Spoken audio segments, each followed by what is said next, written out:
Kia ora everyone, and welcome back to Humankind. You're seeing some spicy Olmec gang gameplay in the background, or at least you will, spoiler alert. But that video's not about this. This is a Humankind game patch and news update video. It seemingly appears to be a weekly thing on the channel. Not by purpose or by design. This is just the way it is. Humankind game is moving very quickly. We're 2 months after its release. And today we had an update from the developers on two things, primarily around the Mac version of the game. It doesn't look like it's a good news. And secondly, some more insights into our big October game update.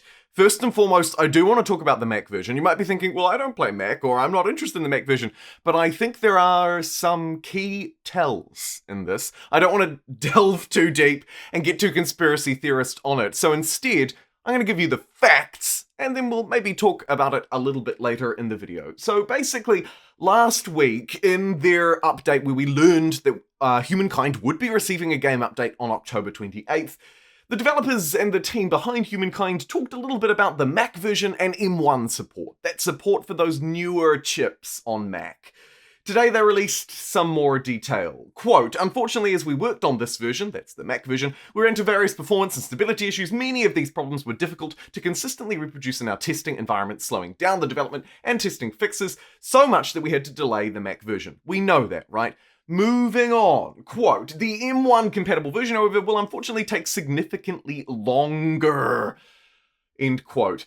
And we heard that as well. In general, basically, they didn't have enough time to work with the M1 architecture. It was quite a different architecture to what they'd been dealing with before, and it's proved difficult to guarantee a release time frame for the M1 version. At this point, it seems to me like, not that the M1 version is gone, but the M1 version is very difficult. So, of course, for the time being, Mac players can continue to use the beta version, the current beta version on Steam, to play Humankind, but if you've got an M1 Mac version, you just cannot. And sadly, it does look like it's at the point where the M1 version will be an unknown release date, rather than something we can specifically target and pin down. Reason being, and this is the big news from today, quote, we want to apologize to our players on M1 hardware for this long delay, and we realize you may wish to request a refund. With that in mind, please remember to specify that your inquiry is regarding Humankind on M1 Macs, and use the following ways to request your refund, end quote. Basically, you can get a refund on Steam, on Epic, on the Sega Solana store, if you purchased it through there. I have a link through that store as well. And if you've purchased a digital coffee, coffee! I got coffee on the brain. I need to go microwave one. If you've purchased the digital copy on one of the other approved partner platforms, you can get your refund there as well.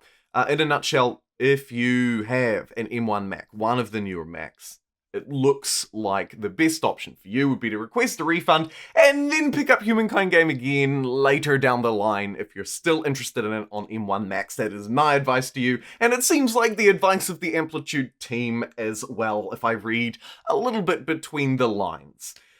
It's unfortunate news. It probably doesn't affect a very large base of our players, but it's unfortunate news nonetheless.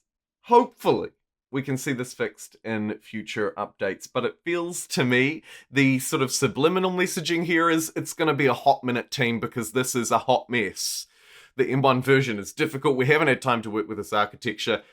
Give us a break. We're going to need some more time. And I respect that, actually. I respect that a lot. Let's move through and talk about the next Humankind big update, launching, as you may already know, on the 28th of October. And not only are the developers calling it a big one, but also now I'm seeing some media attention around it too. Quote, this update should be fairly chunky. Fairly chunky indeed. We know some of the things, and if you've already seen my other update video, there may not be a lot of new information here for you, just to let you know and put that up front at this part of the video. However, we know that we're looking at some fairly interesting things. Amplitude have signalled many parts of the game that they would like to expand on, and to quote a few, which I polled you on, and it seemed that most of you on the channel were more interested in this first one, diplomacy, and in particular, issues around war resolution. I heard that a lot. Many of you, in the feedback to my last video and in the comments on the channel polls, talked about war resolution, about being forced to end wars, about the complications that take part when you have essentially, oh my god, the Mayans have declared war on me. When you have essentially, oh, that's a yikes. Sorry, got completely distracted. When you essentially have a war system that forces players to end wars a little early, if you want to really push the war, that is unfortunately counter to our experience. Thankfully, they've said that diplomacy, and to a certain extent those war resolutions, and also the bug fixes that go along with that, will be sort of more toward the front of their mind. Other things that they're thinking about working on in future, and particularly expanding on these systems in future, are things like religion, cultural influence, and pollution. Pollution is one I still hear about from you guys from time to time, but to be perfectly honest, I haven't had a single issue with it since they updated it in the last major update. That was the September game update. So I'm not sure really what's going on with that, to be perfectly fair. I'll have to delve into that a little deeper. In fact, if anybody is still watching this video at this point and you'd like to share some more detailed, nuanced comments around how you're still struggling with pollution, particularly I'm interested in your difficulty and your game speed as well.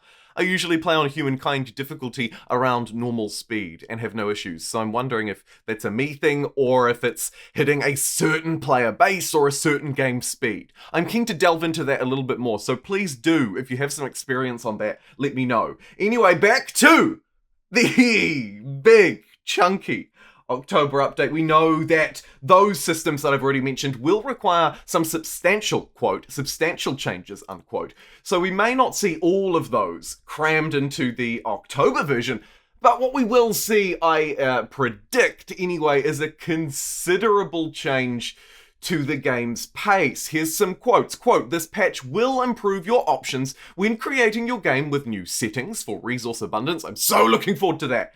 I'm so looking forward to that. And end conditions. This is great, particularly for someone like me who likes to create weird and clunky and funky challenges.